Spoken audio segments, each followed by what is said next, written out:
किसान भाइयों नमस्कार। स्वागत है आपका हरिकिरण फार्मिंग चैनल पर।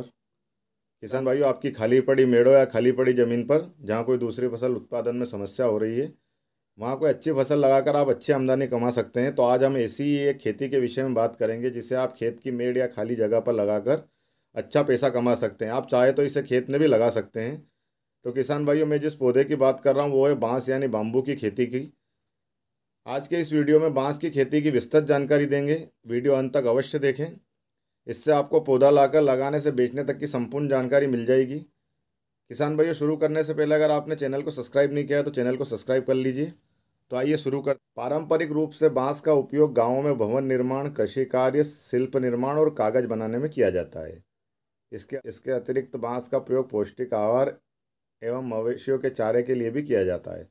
अपनी मजबूती, लचीलेपन एवं बहुतेरे उपयोग के कारण बांस की लकड़ी का विकल्प बन गया है। आजकल बांस के परंपरागत उपयोग के साथ साथ जैव ईंधन, एथेनॉल, कपड़े बनाने, सौंदर्यवर्धन, पेय पदार्थ, ब्रिकेट्स, फर्नीचर आदि बनाने में किसान भाइयों इसका उपयोग किया जा रहा है। अब अगर हम एक रिसर्च IFCR 2019 के अनुसार वर्तमान में भारत में बांस लगभग 1,50,00,000 हेक्टेयर भूमि में लगा हुआ है एवं इसकी 136 से अधिक प्रजातियां हैं। विश्व में भारत दूसरा सबसे बड़ा बांस उत्पादन क्षेत्र होने के बावजूद भारत में बांस उत्पादन निर्यात तक नगण्य है। क्योंकि किसान साथियों, हम उगाते तो ज़्यादा है लेकिन इसका निर्यात बहुत कम हो रहा है। देश में बांस की खेती के प्रसार हेतु भारत सरकार द्वारा 2017 में भारतीय वन अधिनियम 1927 का संशोधन करके बांस को पेड़ों की श्रेणी से हटाकर घास की श्रेणी में परिवर्तन कर दिया है, जिससे किसानों को इसको उगाना, काटना और बेचना काफ़ी आसान हो गया है। अब किसान भाइयों, हम जानते हैं बांस के उपयोग। बांस एक ऐसा पौधा है जिसका हर एक भाग का प्रयोग विभिन्न कार्यों में अलग अलग प्रकार से किया जाता है। उदाहरण के लिए इसकी जो पत्तियां है किसान भाइयों, वो खाद, चारा, दवाइयाँ आदि बनती है। टहनियाँ, झाड़ू, कपड़े, टूथपिक्स आदि बनती है। ऊपर का हिस्सा फल सब्जियों के सपोर्ट हेतु बांस की स्टिक्स बनाई जाती है। ऊपरी मध्य भाग जिसे जेम्बो कहते हैं, वह बांस के खंभे, केला, संतरा, अंगूर आदि बागवानी में उपयुक्त है। इसके अलावा हस्तशिल्प जैसे अगरबत्ती की काड़ी, टूथपिक्स आदि इससे निर्माण किया जाता है। Carpet, mats, blinds. निचला मध्य जो जेट कहते हैं जिसे, उससे मचान, गढ़ निर्माण कार्य, फ्लोरिंग, लेमिनेटेड फर्नीचर। अब इसका जो बेस होता है किसान साथियों, जो आधार होता है, उससे चारकोल, पल्प आदि के निर्माण में उपयुक्त है। उसके बाद आते हैं इसके शूट्स। इनका वेजिटेबल यानी खाद्य सामग्री में प्रयोग किया जाता है। शीत एवं राइजो जो इसके हस्तशिल्प में उपयोगी है, एवं ओल, पल्प, बिकेट्स, फ्यूल्स आदि में उपयोग किया जाता है। बांस अन्य वनस्पतियों की तुलना में सबसे अधिक उपयोग होने वाली प्रजाति है। सख्त, लचीला, विविध परिस्थितियों में उगने योग्य बांस का प्रयोग 1500 से अधिक प्रकार में होता है। यह अपनी विकास एवं दर प्रजाति के अनुसार एक दिन में 6 इंच से लेकर 1 मीटर तक बढ़ सकता है।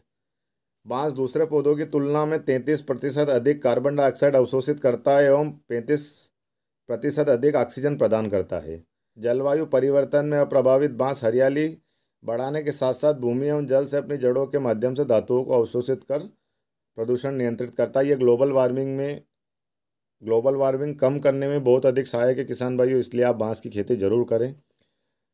बांस के जो और भी उपयोग है किसान साथियों, वो इस प्रकार है। बांस जैविक रूप से सड़नशील होने से प्लास्टिक का इको फ्रेंडली विकल्प है। आजकल इसका प्रयोग डिस्पोजल कप, प्लेट, टूथब्रश, कंघे, बोतल, एयरबड, डस्टबिन आदि तेजी से बढ़ रहा है। बांस के फाइबर बन रहे हैं। बांस से निर्मित जो कोयला है किसान साथी, जिसे बांस चारकोल कहते हैं, वो पर्यावरण को दूषित नहीं करता। इसका अमेरिका, यूरोप के कई देशों में अच्छी मांग है। बांस का उपयोग बायोफ्यूल्स के तौर पे भी किया जाता है। इसका कई औद्योगिक इकाइयों में भी अच्छी डिमांड बनी हुई है। बांस से निर्मित एक्टिवेटेड चारकोल का उपयोग वाटर एवं एयर प्यूरिफायर, दवाइयों, कॉस्मेटिक में किया जाता है। बेम्बू बायोचार फसलों की उपज को 50 से 70% तक बढ़ाने में मदद करता है। यह अम्लीय एसिड का न्यूट्रल करता है। इसके अलावा किसान साथियों, बांस का उपयोग दवाइयों में किया जाता है। सदियों से आयुर्वेदिक चिकित्सा एवं चीनी हर्बल दवाओं में इसका इस्तेमाल किया जाता रहा है। भारत में दवा के रूप में इसका प्रथम प्रयोग 10,000 वर्ष पूर्व किया गया था। बांस के पाउडर का इस्तेमाल खांसी, अस्थमा आदि के लिए किया जाता है। इसकी जड़ें, पत्तियां कैंसर के इलाज में प्रभावी है। इसके रस का उपयोग बुखार एवं गर्मी में कम करने के लिए किया जाता है। बांस के कुछ और भी उपयोग किसान भाइयों, बांस के प्राकृतिक रूप से पोला होने के कारण इसका उपयोग अधिकांश वाद्य यंत्र जैसे बांसुरी, ड्रम स्टिक, स्लिम ड्रम, चाइमल, यूकेली, वायलिन आदि में किया जाता है। ठोस बांस पैनल के उत्कृष्ट ध्वनि गुणों के आधार पर इसका उपयोग आधुनिक गिटार में भी किया जा रहा है। इसके अलावा किसान साथियों, इमारतें बनाने में इसका उपयोग किया जाता है। मतलब सीधा अगर ये कहें तो बांस के कई उपयोग हैं, और सबसे बड़ी बात है इसकी पत्ती से लेकर इसकी जड़ सभी काम में आती है। पूरी पृथ्वी पर पाया जाता है, केवल अंटार्कटिका को छोड़ दें। भारत में लगभग 2750 लाख लोग प्रत्यक्ष एवं अप्रत्यक्ष रूप से बांस पर निर्भर हैं। अब किसान भाइयों के लिए बांस लाभकारी क्यों है? पहला तो ये है किसान भाइयों के सभी तरह की मिट्टी में उगता है। दूसरा ये है इसकी जो बीज कल्म राइजोम से उगता है। तीसरा यह है कि कम लागत अधिक लाभ है इसमें। चौथा, जलवायु परिवर्तन से अप्रभावित है।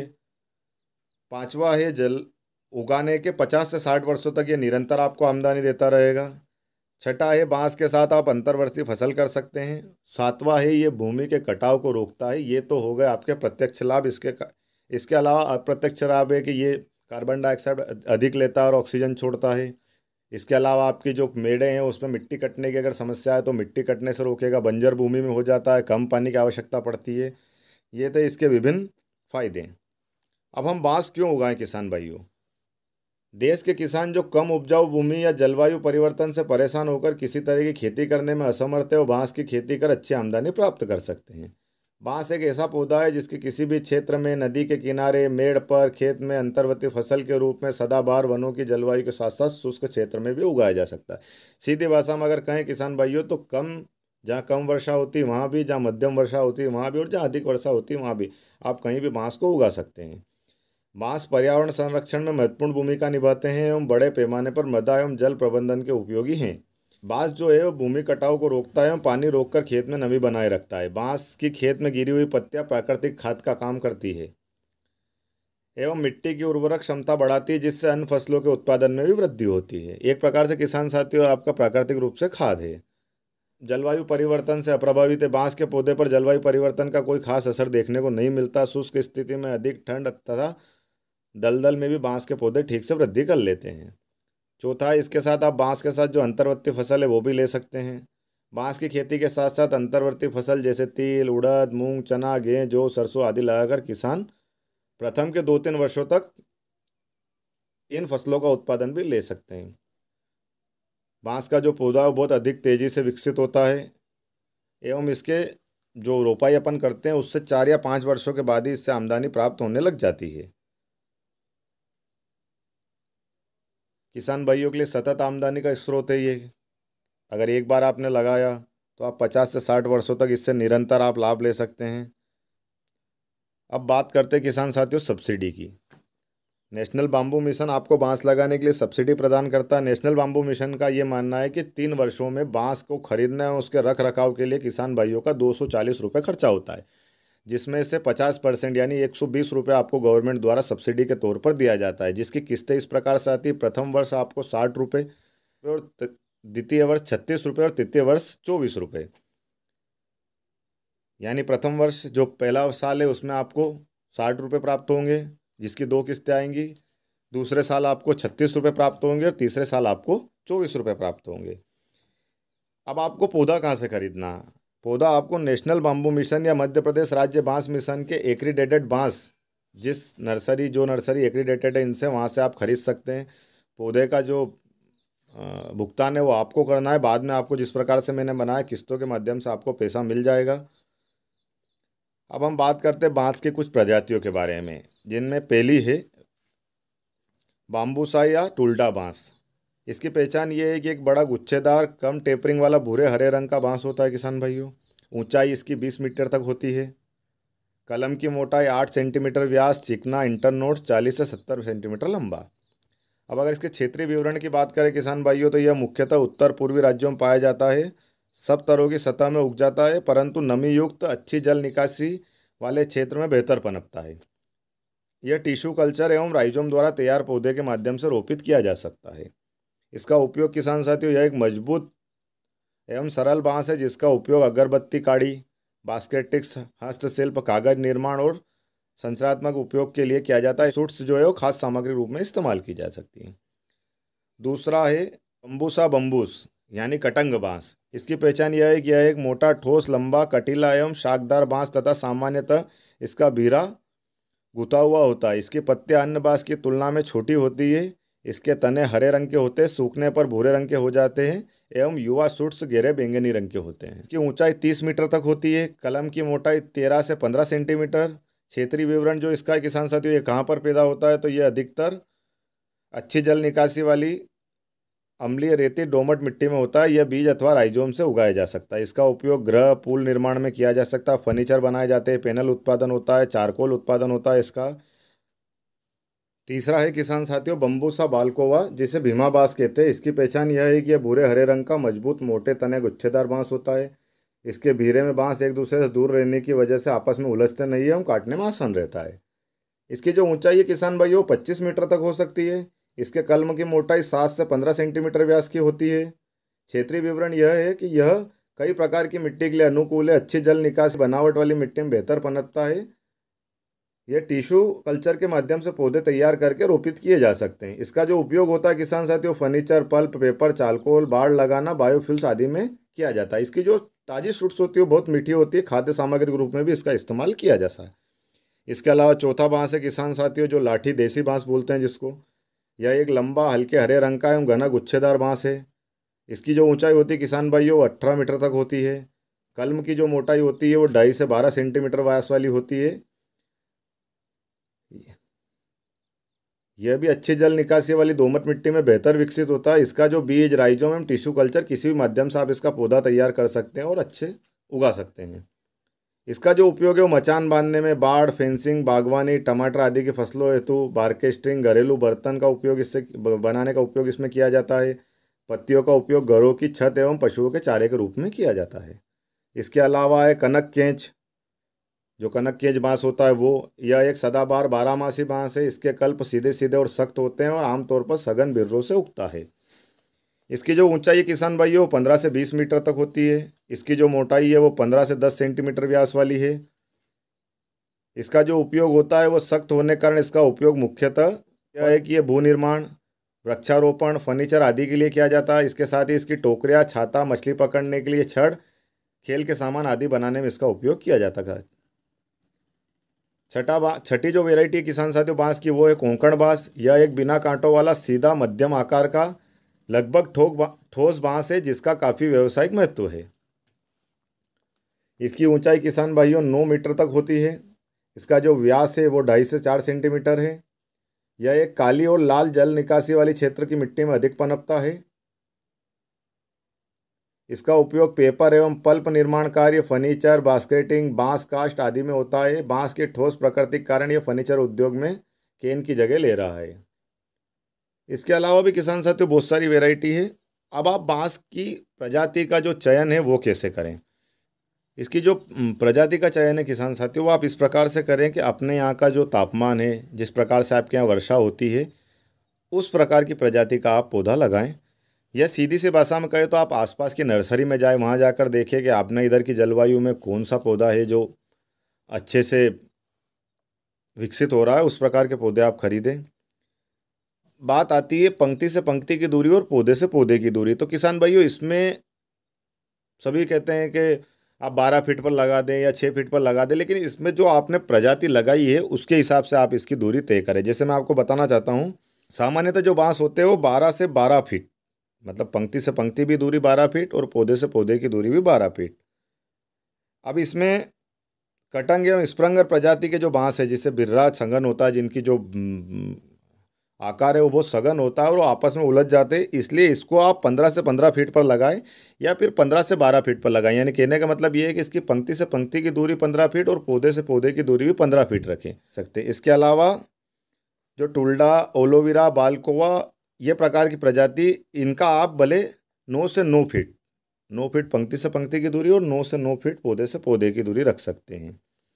अब बांस का रोपण कार्य, जो बांस की रोपाई है वो आप किस प्रकार से करें, तो 2 बाई 2 का एक गड्ढा बना लें, उसमें 1 तगारी सड़ी गोबर की खाद डाल दें, 50 से 100 ग्राम यूरिया, 50 से 100 ग्राम पोटास और 50 से 100 ग्राम एसएसपी, ये तीनों डालकर आप पौधा लगाएं और फिर गड्ढे को भर दें। इसके बाद अगर आपके पास स्प्रिंकलर या ड्रिप से सिंचाई की व्यवस्था है तो ठीक है, नहीं तो आप ऐसे भी कर सकते हैं। अब बात आती है किसान भाइयों ये किस समय लगाएं। जहाँ अधिक पाला या अधिक सर्दी गिरती है किसान भाइयों, वहाँ इसे आप फरवरी से मार्च के बीच में लगाएं। कारण ये है कि जब पौधा छोटा रहता है तो थोड़ा सा इसको सर्दी या पाले से नुकसान होता है। तो आप जब भी, वैसे तो विशेष इस पर कोई फ़र्क नहीं पड़ता, लेकिन अगर ज़्यादा पौधा छोटा है तो आप उसको फरवरी और मार्च में लगाएं, ताकि जब तक वापस से पाले का मौसम आए या सर्दी का मौसम आए तब तक पौधा बड़ा हो जाए। दूसरा है किसान भाइयों, कम वर्षा वाले क्षेत्र में, कम वर्षा वाले क्षेत्र में आप इसे वर्षा के मौसम में लगाएं, ताकि वापस से जब सूखे का मौसम आए, जब गर्मी का मौसम आए तब तक पौधा बड़ा हो जाए। ये आप विशेष ध्यान रखें। अब बात करते हैं इसके सिंचाई और खाद के विषय में, इसमें क्या खाद देना चाहिए।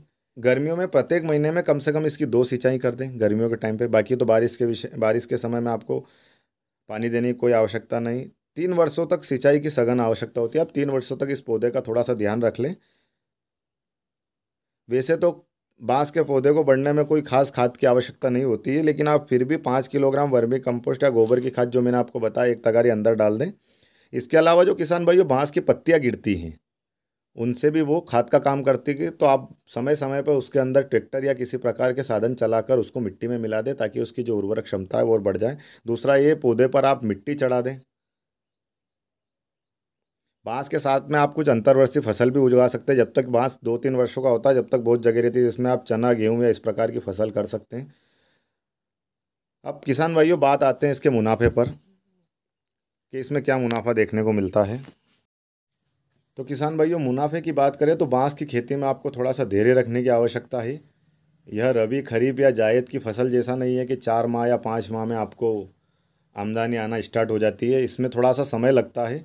लेकिन हाँ, अगर एक बार 5 वर्षों तक आपने इसकी अच्छी देखभाल कर ली, तो उसके बाद यह आपको सतत 50 से 60 वर्षों तक जो मुनाफा है वो देता रहेगा। जो आमदनी आपकी वो चालू रहेगी। दूसरा, ये इसमें कोई बीमारियां बहुत कम आती है, तो आपको कोई खर्च भी करने की आवश्यकता नहीं है। तो अब बात करते हैं इसके मुनाफे की। तो लगभग 4 या 5 वर्षों बाद इसकी 8 से 10 बल्लियाँ स्वस्थ पौधे में बेचने की लायक हो जाती है, जिसकी कम से कम, किसी भी प्रजाति का किसान भाइयों आपने लगाया तो उसके कम से कम कीमत होती है 60 से 70 रुपये। इसके अलावा अगर आपने अच्छी प्रजाति के लगा रखे जो फर्नीचर में काम आते हैं, तो महंगे भी बिकते हैं। इसके अलावा इसके सूट्स बिकते हैं। दूसरा ये है कि आपने जो पौधे को ऊपर से काटा तो उसके नीचे जो बच जाता है वो वापस से पौधा लगाने के काम में आता है, तो आप वो बेच सकते हैं। कुल मिलाकर ये है किसान साथियों कि इसका बहुत अच्छा फ़ायदा है। आप इसको डायरेक्ट, मेरा तो यही है कि आप इसको डायरेक्ट खेत में ना करें, पहले मेड़ पर लगाए या खाली पड़ी ज़मीन पर लगाए, या जो बंजर भूमि है जहाँ पर आप कोई दूसरी पैदावार नहीं ले पा रहे हैं, पहले वहाँ लगाएं, वहाँ कर देखें। उसके बाद आपको अच्छा उत्पादन देखने को मिलेगा, तो आप इसको फिर ज़्यादा से ज़्यादा 2-3 एकड़, 4 एकड़, 5 हेक्टर जहाँ आप लगाना चाहते हैं वहाँ लगाएं। लेकिन पहले आप इसको कम लगा कर देखिए। अगर 100 पौधे भी आप लगाते हैं तो 5 वर्षों बाद किसान भाइयों आपको अच्छा उत्पादन देखने को मिलेगा। आशा है आपको जानकारी अच्छी लगी होगी। जानकारी अगर अच्छी लगी हो तो मित्रों तक शेयर करें, चैनल को सब्सक्राइब करें, वीडियो को अधिक से अधिक लाइक करें। जय जवान, जय किसान, जय हिंद, जय भारत। धन्यवाद। मिलते हैं नए अगले वीडियो में अगली जानकारी के साथ।